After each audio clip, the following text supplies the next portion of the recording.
Bismillahirrahmanirrahim. Assalamualaikum warahmatullahi taala wabarakatuh. Jadi pada kali ini saya akan membentangkan berkaitan bateri ujian bagi kemahiran sukan yang telah kami pilih, iaitu sukan permainan bola tampar. Jadi marilah sama-sama kita saksikan.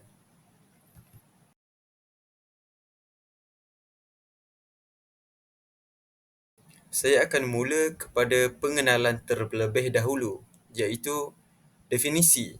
Bola tampar ialah sukan berpasukan yang melibatkan kawalan bola menggunakan tangan untuk menghantar bola melintasi jaring, iaitu ia juga menguji kekuatan, ketangkasan, koordinasi dan ketahanan fizikal.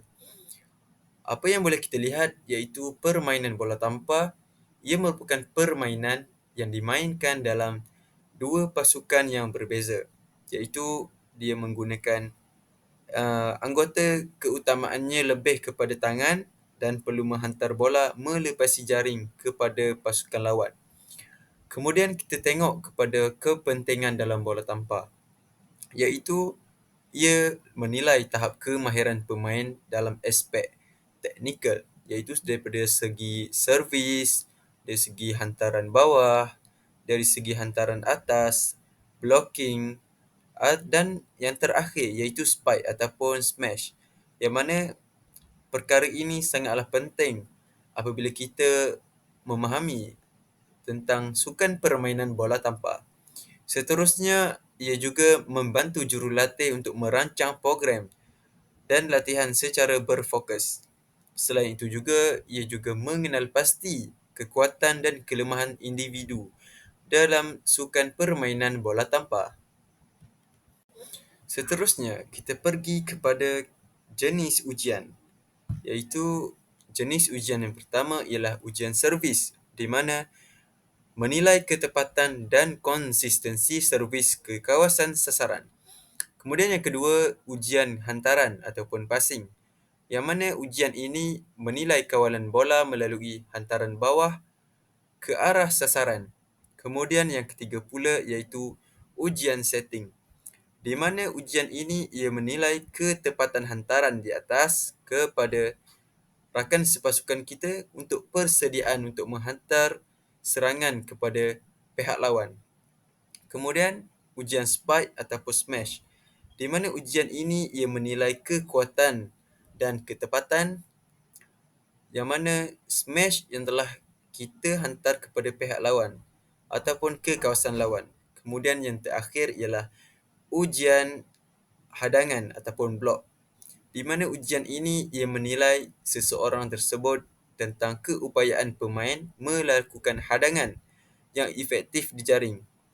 Okey, itu untuk kita punya jenis ujian. Seterusnya kita pergi kepada prosedur pelaksanaan, iaitu untuk langkah-langkahnya ialah persediaan, pemeriksaan peralatan dan kawasan gelanggang terlebih dahulu, apa yang perlu kita buat. Seterusnya, arahan. Dari segi arahan, kita perlu memberi taklimat kepada peserta mengenai prosedur setiap ujian.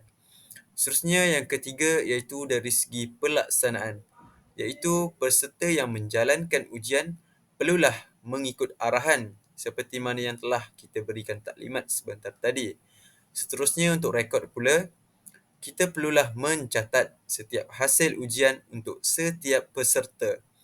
Contoh untuk yang terakhir pula ialah dalam ujian hantaran, contohnya ialah hantaran bawah. Peserta melakukan passing ke arah target dalam masa 30 saat dan bilangan hantaran tepat dikira. Itu antara contoh rekod lah yang boleh kita buat untuk prosedur pelaksanaan. Kemudian kita pergi kepada keperluan ujian, iaitu kalau kita boleh tengok di sini, yang pertama, apa yang kita ada ialah ataupun apa yang kita perlukan ialah bola tampar. Kemudian yang kedua, apa yang kita perlukan ialah jaring dan juga tiang. Kemudian yang ketiga, kawasan ujian. Dan apa yang penting juga tentang kawasan ujian ni, kita perlu juga ada penanda. Kemudian yang keempat pula ialah jam randik, dan yang terakhir, benda yang paling penting iaitu gelanggang bola tampar. Okey, untuk seterusnya, saya akan mengambil alih slide ini. Untuk ujian kemahiran bola tampar memerlukan protokol dan penilaian yang betul. Yang pertama, ianya memerlukan langkah keselamatan. Seperti yang kita dapat lihat pada slide, itu pemanasan dan regangan sebelum ujian. Seperti kita dapat tahu, pemanasan dan regangan membantu mengalirkan darah dan meregangkan otot dengan baik. Kedua, pemeriksaan gelanggang supaya bebas daripada bahaya seperti lubang atau benda-benda asing. Dan yang ketiga, semua peralatan diuji sebelum digunakan. Contohnya, bola tampar yang ingin digunakan, ada angin, net dan peralatan seperti kasut dan sebagainya.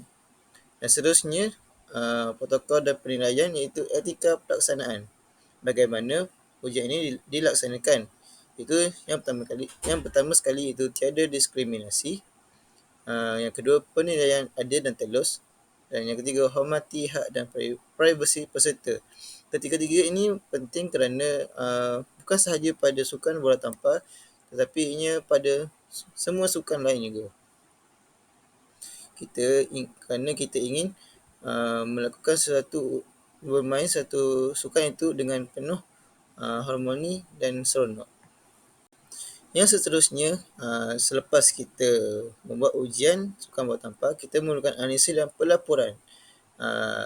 Untuk analisis dan pelaporan bagi sukan bola tampar, iaitu analisis data, kami menggunakan perisian atau manual, iaitu untuk membandingkan pencapaian semasa dan sebelum, seperti kemahiran servis, spike dan sebagainya. Dan seterusnya, kita akan membuat pelaporan prestasi.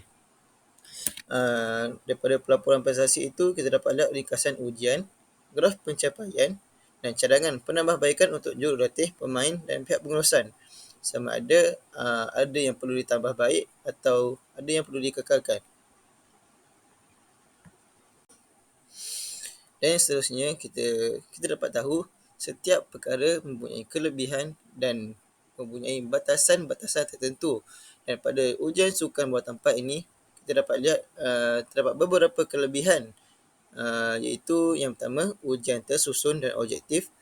Yang kedua, memudahkan pemantauan kemajuan atlet. Yang ketiga, meningkatkan kualiti latihan berdasarkan data. Kita dapat lihat apabila kita melakukan ujian bola tampar ini, ujian yang telah dibuat tersusun dan mengikut objektif yang ingin dicapai. Yang kedua, kita dapat lihat naik turun prestasi atlet tersebut. Dan yang ketiga, kualiti latihan itu kita dapat menilai berdasarkan data-data yang telah diambil. Dan batasan yang perlu diperhatikan apabila melakukan ujian ini, iaitu tidak sentiasa mencerminkan situasi sebenar permainan. Ini kerana situasi sebenar permainan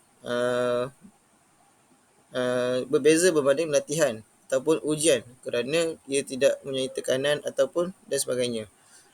Faktor seperti yang saya beritahu tadi, faktor psikologi itu semasa ujian dan semasa bermain.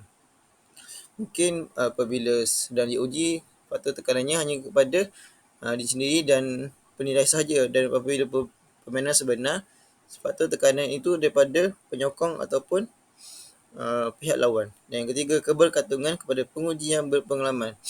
Markah-markah yang diambil mungkin terjejas jika menggunakan penguji yang berbeza. Okey, akhir sekali itu untuk kesimpulan ataupun penutup. Yang pertama, ujian kemahiran merupakan elemen penting dalam pembangunan atlet bola tampar.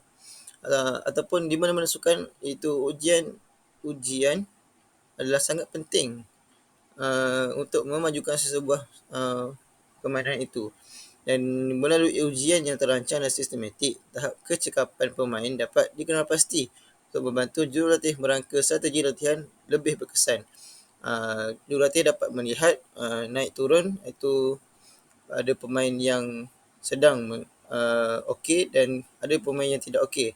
Dan coach atau jurulatih boleh mengambil data tersebut dan membuat penilaian seterusnya. Dan seterusnya ujian ini bukan semata-mata untuk menilai kemampuan semasa, tapi juga sebagai alat diagnostik untuk mengenal pasti potensi penambahbaikan.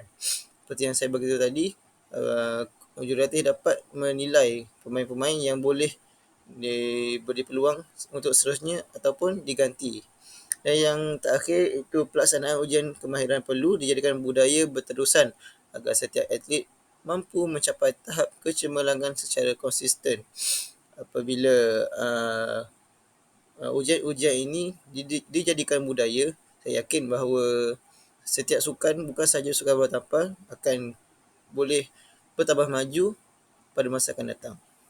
Okey, setakat itu sahaja pembintangan daripada kumpulan kami, itu untuk ujian kemahiran sukan spesifik, itu sukan bola tampar. Itu sahaja daripada kami. Wabillahi taufiq wal hidayah. Wassalamualaikum warahmatullahi wabarakatuh dan sekian. Terima kasih.